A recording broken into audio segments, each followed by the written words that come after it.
So Brian Gutekunst just finished up his press conference, and there were lots of different things he discussed when it comes to the draft, sort of his way of looking at it, some thoughts around that. And so I want to give a little recap, give my thoughts on a few different things that he had to say when it comes to this draft and what potentially he could do. He honestly didn't really give too many hints, which I didn't expect, him to come in here and be like, here's my draft board. Here are the 5 players I'm going to pick. Obviously, he's not going to do that because he's not going to tip his hand to these other NFL teams. But he did say a few different things that got me thinking a little bit. So I sort of want to go over some of those different things.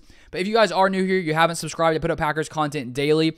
So with all the draft stuff coming out, with the draft happening this week, I'll be putting out videos on all those things that go down. So if you want to see that, feel free to subscribe to the channel down below. So when he sort of started this press conference, they were sort of asking about the draft and if he's gotten his draft board, the Packers draft board, basically all figured out. And he said over the weekend they had gotten pretty comfortable with their overall draft board. So it seems like basically their view on the players, sort of where they have the players graded and ranked, it's pretty much all done, mainly coming into the start of this week.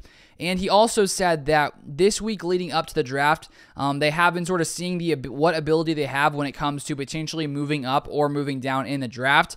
We know that Brian Gutekunst is not afraid to move up or back in drafts, as he has done that in the few years that he has been here as the GM in Green Bay. So they've been sort of looking at that, figuring out what could potentially go down in the draft. And he basically said, they're preparing for every potential scenario. Whatever could happen in the draft, they have a sort of plan when it comes to that. So obviously we don't know what's going to happen in the draft. They don't know, what other teams are going to trade up, what other players are going to be picked. So they're sort of ready for everything coming into the draft.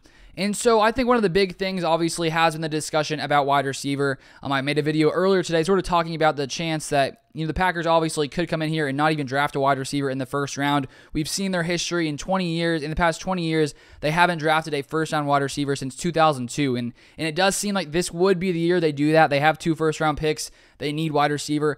But from this one comment here, it sort of makes you say, maybe they're going to continue on this streak. So this is what he said. He said, you guys know our history here with receivers here, specifically in the second round and stuff. So I think that's always part of the equation. So sort of showing the success that they've had in the past when it comes to Davante Adams, Jordy Nelson in the second round, with Brian Gutekunst bringing that up, it does make you say, okay, Brian's probably going to be like, you know what, yeah, we're not drafting a first-round wide receiver. We'll wait to the second round because we've had the success. And I mean, why not? If you've had success in the second round, you like other players in the first round, I'm not opposed to the Packers coming in here, drafting some defenders, offensive linemen, whatever else the Packers, see fit at that position. So it really seems like from that comment as well, Brian Gutekunst is like, yeah, we've had success, outside the first round when it comes to wide receivers. So it sort of seems like that could be the way the Packers go, but obviously it definitely comes down to the draft board, which players are picked, because if a wide receiver falls to them and they like him and they're like, okay, we'll go with him, I think they're not afraid to do it, but who knows what's going to happen, but I would not be shocked for them not to draft a wide receiver in the first round. He also said, our philosophy on the draft is very much a long-term decision, not short-term. And I think obviously we want the draft prospect to come in right away and produce at a high level. And lots of times that's just, obviously not really the case. It usually takes, players a couple of years until they understand the offense. They have the NFL offense down. They're sort of moving smoothly and they're able to, develop. And when it comes to, second year, third year, fourth year. So even though we would like to see a receiver or any other player come in right away and dominate, that's obviously not always the case. So we'll see what happens there, but the Packers are still playing it long term. And Brian Gutekunst did also note how, these days receivers do develop a lot faster, and he sort of noted with them playing a lot of 7-on-7, growing up in high school, with them, their college offenses, the way they play, when it comes to those kind of passing offenses. He says these receivers are developing a lot quicker now than they may be used to in the past. And so with that being the case, and with there obviously not really being as clear a number one wide receiver here with Davante leaving, he did say that if they were to go that route of drafting, wide receiver early, then clearly that player is going to have a lot more opportunities coming in this year with Davante not being there. With there not really being a dominant wide receiver like Davante on this team, that player will probably get more opportunity coming to this year, but still it probably will take a little bit of time, for them to develop. Then he was sort of asked about the Sammy Watkins signing, and he said he still thinks Sammy Watkins has some juice left. He said that the Packers wanted to add a veteran at wide receiver, which I think, makes sense, especially if they're planning on drafting some wide receivers. It's nice to, have a veteran in there who, can get it done, who already, has been in the NFL for years and years. And so that's why they decided to go with Sammy Watkins. And he was asked about potentially adding another free agent, potentially wide receiver.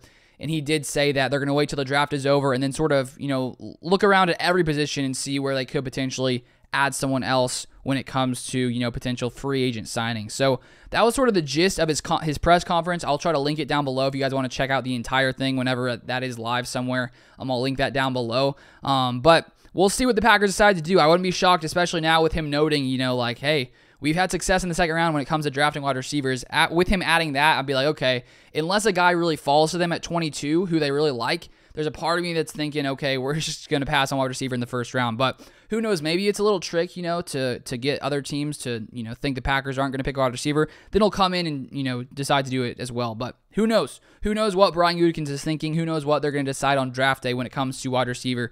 But we will see. We will see very, very soon. So that's all for this video. Thank you guys so much for watching. As always, I do appreciate it. I appreciate all you guys who comment, like, do all that kind of stuff. So thank you so much, and I'll see you guys next time.